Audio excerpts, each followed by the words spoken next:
प्रभात बच्चों, स्वागत है आप सभी का हिंदी की पूरक पुस्तिका बाल राम कथा में।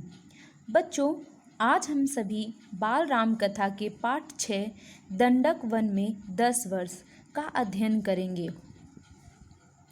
जैसा कि आप सबको पता है कि पिछले पाठ में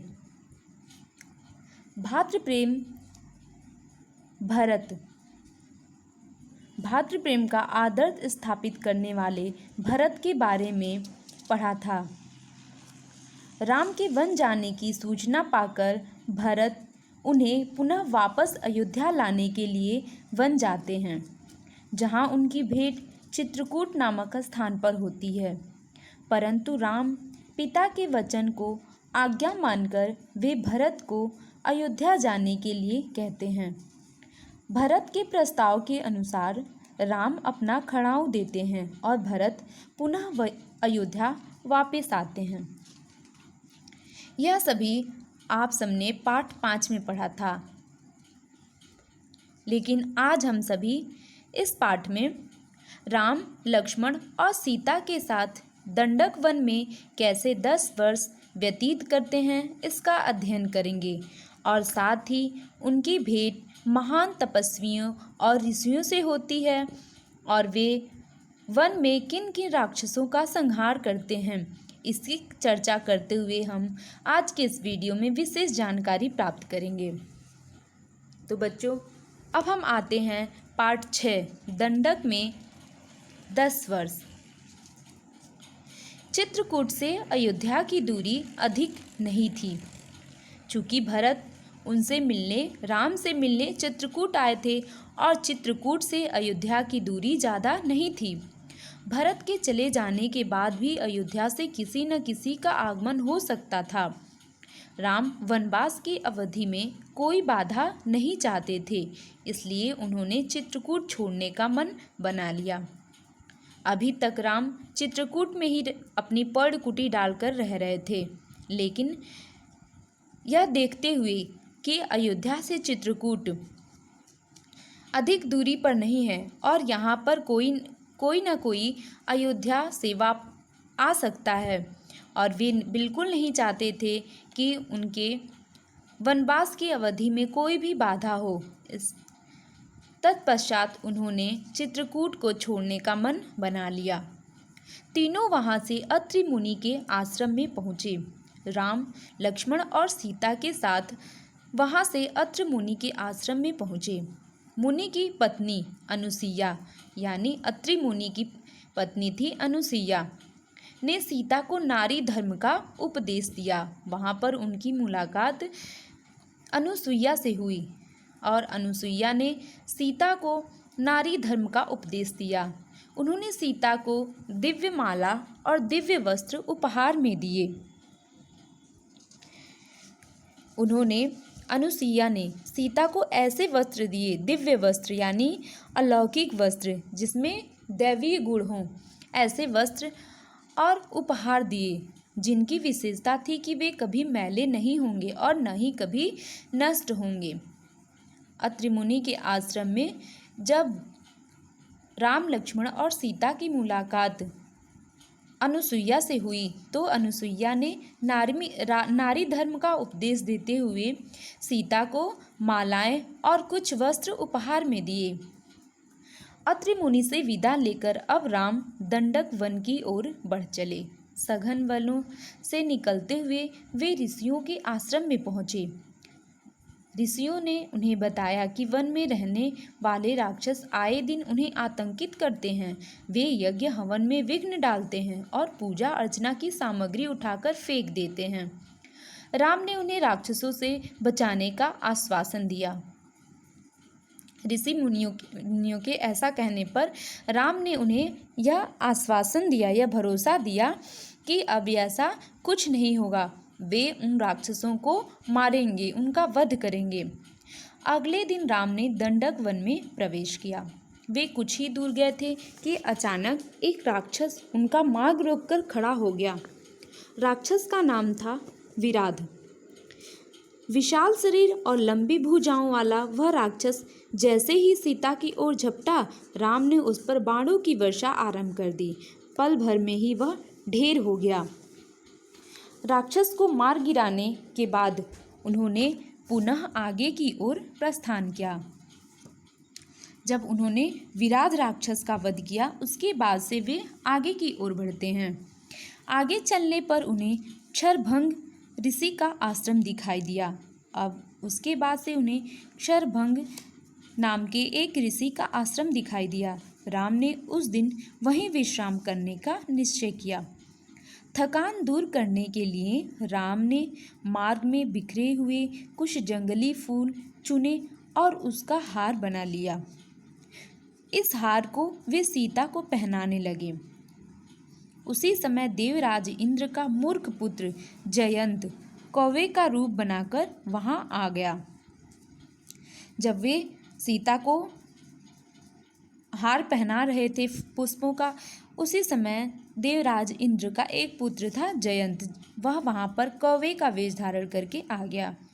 वह देखना चाहता था कि जिस राम ने कई राक्षसों को मार डाला है, उसमें कितना बल है। उसने सहसा आकर सीता के पैरों पर अपनी चोंच से प्रहार किया। तुरंत रक्त बह चला तो राम ने अपना सीक बाण उस पर छोड़ा। कौवा भयभीत होकर वहां से भागा, किंतु राम ने उसका पीछा नहीं छोड़ा। जब सीता के पैरों से रक्त बहने लगा, तब राम ने वहां पर एक सीक का बाण छोड़ा और कौवा भयभीत होकर डर करके भाग गया। राम उसके पीछे पीछे चले गए।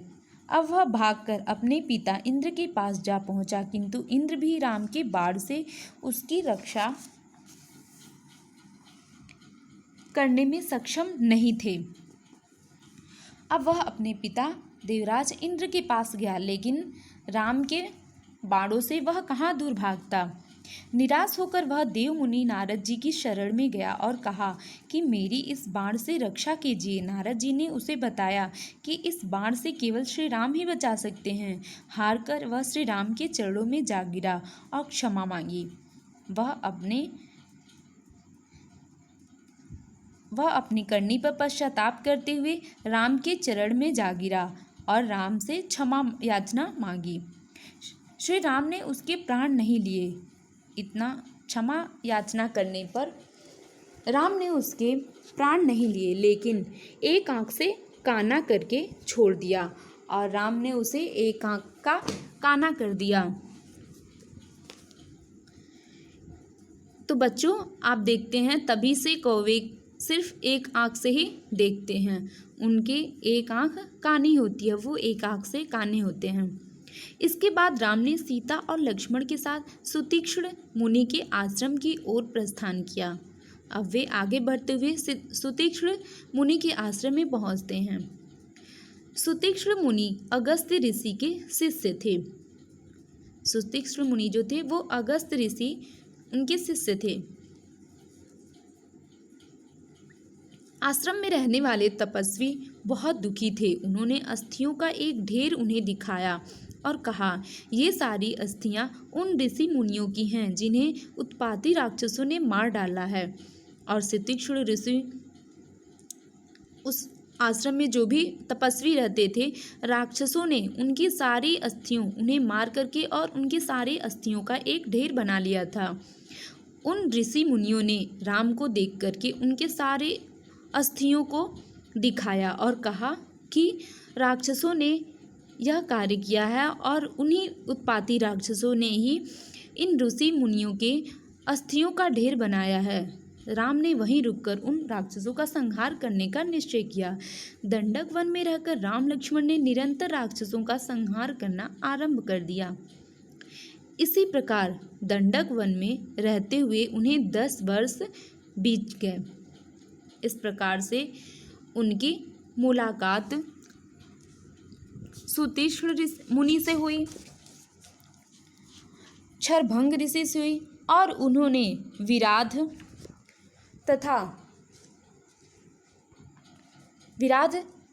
जैसे राक्षस का वध किया और देवराज इंद्र के पुत्र जयंत को भी सबक सिखाया। इस प्रकार करते करते उन्हें दंडक वन में 10 वर्ष बीत चुके थे। एक दिन सुतीक्ष्ण मुनि ने उन्हें बताया कि यहाँ से 5 योजन दूर अगस्त्य ऋषि का आश्रम है। अब उन्होंने सुतीक्ष्ण ऋषि के मुनि के ही आश्रम में पता चला कि यहाँ से 5 योजन दूर अगस्त्य ऋषि का आश्रम है। अगस्त्य ऋषि ने ही सबसे पहले विंध्याचल पर्वत पार किया था। और अगस्त्य ऋषि के बारे में बताते हुए सुतीक्ष्ण मुनि कहते हैं कि अगस्त्य ऋषि ही ऐसे थे जिन्होंने सबसे पहले विंध्याचल पर्वत पार किया था। उन्होंने राम को अगस्त्य ऋषि से भेंट करने की सलाह दी। तीनों उसी ओर चल दिए। जब अगस्त्य ऋषि को राम के आगमन का पता चला तो वे आश्रम से बाहर आकर उनके स्वागत के लिए खड़े हो गए और आश्रम में ले जाकर उनका उचित आदर सत्कार किया। तीनों ने ऋषि के चरण स्पर्श कर उनका आशीर्वाद लिया। अगस्त्य ऋषि ने उन्हें ब्रह्मा से मिला अमोघ बाण, विष्णु से प्राप्त धनुष और इंद्र से मिला तरकश प्रदान किए। सोने की मूठ वाला एक खड्ग भी दिया। ऋषि ने बताया कि यहाँ से 2 योजन दूर गोदावरी नदी के तट पर पंचवटी नामक एक अत्यंत मनोहर स्थान है। वनवास का शेष समय वहीं बिताना श्रेयस्कर होगा।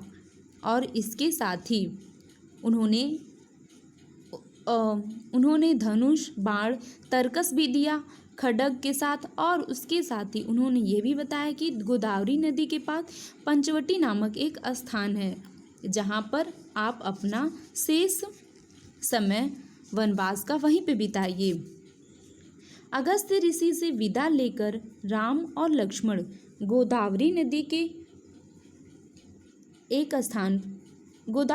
की ओर बढ़े। गोदावरी के किनारे एक स्थान पर वट के 5 वृक्ष थे। इसी कारण उस स्थान का नाम पंचवटी पड़ गया था। उस स्थान का नाम पंचवटी इसलिए था क्योंकि वहाँ पर 5 वृक्ष थे वट के। पंचवटी पहुंचकर उन्होंने एक सुंदर कुटिया बनाई और वहीं रहने लगे। पंचवटी अत्यंत सुंदर स्थान था। कुटिया के चारों ओर सुंदर पुष्प लताएं थीं। प्रातः होते ही पक्षियों के कलरव से वातावरण गूंज उठता था। हिरन प्रायः वहाँ घूमते रहते थे। मोर भी कई बार नृत्य करते दिख जाते थे। राम, लक्ष्मण और सीता जीवन शांति से व्यतीत हो रहा था। अब पंचवटी नामक स्थान पर उन तीनों का जीवन शांति से बीत रहा था। एक दिन सहसा लंका नरेश महाराज रावण की बहन सुपर्णखा वहां आ पहुंची। तपस्वी वेश में सुंदर और बलिष्ठ युवकों को देखकर उन पर वह मोहित हो गई। उसने राम के समक्ष विवाह का प्रस्ताव रखा। राम ने कहा, मैं विवाहित हूँ, मेरे साथ मेरी पत्नी सीता है। तभी वहां पर पंचवटी में ही रावण की बहन सुपर्णखा आई और उसने राम से विवाह करने का प्रस्ताव रखा। तब वह लक्ष्मण के पास गई। जब राम ने कहा कि वह विवाहित हैं और उनके साथ उनकी पत्नी सीता हैं, यह सब सुनकर वह लक्ष्मण के पास गई और उनसे विवाह की हठ करने लगी। लक्ष्मण ने कहा, मैं तो इनका दास हूँ, मैं विवाह नहीं कर सकता। बारी बारी से वह दोनों से विवाह की हठ करती रही, किंतु जब दोनों ने ही उससे विवाह करने से मना कर दिया तो वह क्रोधित हो उठी। क्रोध में आकर वह अपने वास्तविक रूप में आ गई। उसने सीता को मारने के लिए झपट मारा। लक्ष्मण ने तुरंत तलवार खींचकर उसकी नाक काट डाली। जब उन दोनों ने, राम और लक्ष्मण ने उससे विवाह करने से मना कर दिया, तब वह सीता की ओर मारने के लिए झपटी। इस पर लक्ष्मण ने तुरंत तलवार निकाल करके उसकी नाक काट डाली। रोती बिलखती सुपर्णखा वन में रहने वाले अपने भाइयों खर और दूषण के पास पहुंची। अब जब उसकी नाक कट गई तो वह अपने भाई खर और दूसर के पास पहुंची। बहन की दुर्दशा देखकर खर दूसर ने सैनिकों की एक टोली राम लक्ष्मण को मारने के लिए भेजी, किंतु राम ने उन सभी का संहार कर डाला। अपनी सेना को परास्त देखकर खर दूसर बचे हुए सैनिकों को साथ लेकर स्वयं युद्ध के लिए आ गए। राम ने अगस्त ऋषि के दिए हुए अस्त्र वस्त्रों का प्रयोग कर खर दूसर और उनकी सेना को मौत के घाट उतार दिया। अब रोती चिल्लाती सुपर्णखा अपने पराक्रमी भाई लंकाधिपति रावण के पास पहुंची। जब खर और दूसर का राम ने उनका संहार कर दिया तो अब वह रोती चिल्लाती हुई अपने भाई लंकाधिपति लंका के राजा रावण के पास पहुंची और उससे सारा हाल कह सुनाया। बहन के अपमान और भाइयों के संहार की बात सुनकर रावण की क्रोधाग्नि भड़क गई। जब वह सुना कि भाई खर और दूसर का वध हो गया है, इस पर वह और भी ज़्यादा क्रोधित हो गया। सुपर्णखा ने रावण को यह भी बताया कि उन वनवासी भाइयों के साथ एक अति सुंदर स्त्री भी है। मेरे अपमान का बदला तभी लिया जा सकता है जब आप उसे छीन लाएं और अपनी रानी बनाकर रखें। अपमान और क्रोध की अग्नि में धधकता हुआ रावण तुरंत रथ में सवार होकर अपने मामा मारीच के पास पहुंचा। उसने मारीच से कहा, बहन सुपर्णखा के अपमान का बदला लेने के लिए उन वनवासियों को मारकर उनकी पत्नी का अपहरण करने में मेरी सहायता करो। और उसने यह कहा कि मेरी बहन का अपमान हुआ है और मैं भी उनका अपमान करना चाहता हूँ, इसलिए मारीच तुम मेरी उसमें सहायता करो। इसके लिए चाहे किसी भी छल बल का प्रयोग करना पड़े। अब वह कहता है कि इसके लिए चाहे मुझे कुछ भी करना पड़े मैं करूँगा। मारीच का पाला पहले भी राम से पड़ चुका था। ताड़का वध के समय सुबाहु को राम ने मार डाला था और मारीच परास्त हो चुका था, इसलिए उसका पहले ही पाला राम से पड़ चुका था। अभी तक वह उनके पराक्रम को नहीं भूल पाया था। उसने रावण को समझाना चाहा, किंतु रावण तो दृढ़ निश्चय करके आया था। वह रावण के क्रोध से अनभिज्ञ नहीं था और उसे पता था यदि रावण का साथ देने से मना किया तो निश्चय रूप से वह उसे मार डालेगा। चूँकि मारीच को श्री राम के पराक्रम के बारे में अच्छी तरह से पता था और उसे रावण के क्रोध का भी पता था। वह रावण के क्रोध से भी अनभिज्ञ अनजान नहीं था, इसलिए उसने रावण का साथ देना उचित समझा। उसे पता था कि अगर वह रावण का साथ नहीं देगा तो रावण उसे मार डालेगा। यह सब सोचकर वह रावण का साथ देने के लिए तैयार हो गया। दोनों ओर से अपनी मृत्यु को निकट जानकर उसने राम के हाथों ही अपनी गति कराने में भलाई समझी और वह सोचा कि मुझे दोनों तरीकों से मरना ही है। यदि मैं रावण का साथ नहीं देता तो भी रावण मुझे मार डालेगा और मैं राम के साथ जाता हूँ तो भी मुझे मरना ही है। दोनों गतिविधियों से ही वह मरना समझा, इसलिए उसने सोचा कि मुझे क्यों नहीं भगवान के हाथों ही मरना चाहिए। रावण के साथ रथ पर सवार होकर पंचवटी की ओर चल दिया। इसलिए यह सब सोच करके वह रावण की सलाह को उचित समझा और वह रावण के साथ रथ पर सवार होकर के पंचवटी की ओर चल दिया। तो बच्चों, यह था पाठ 6 दंडक वन में 10 वर्ष। दंडक वन में राम लक्ष्मण और सीता के साथ कैसे बिताते हैं इसको आप सबने जान लिया। वह वहाँ पर रहते हुए किन ऋषियों और किन किन राक्षसों का संहार करते हैं इससे भी आप भली भांति परिचित हो चुके। तो बच्चों, यह पाठ यहीं पर समाप्त होता है। ओके, धन्यवाद।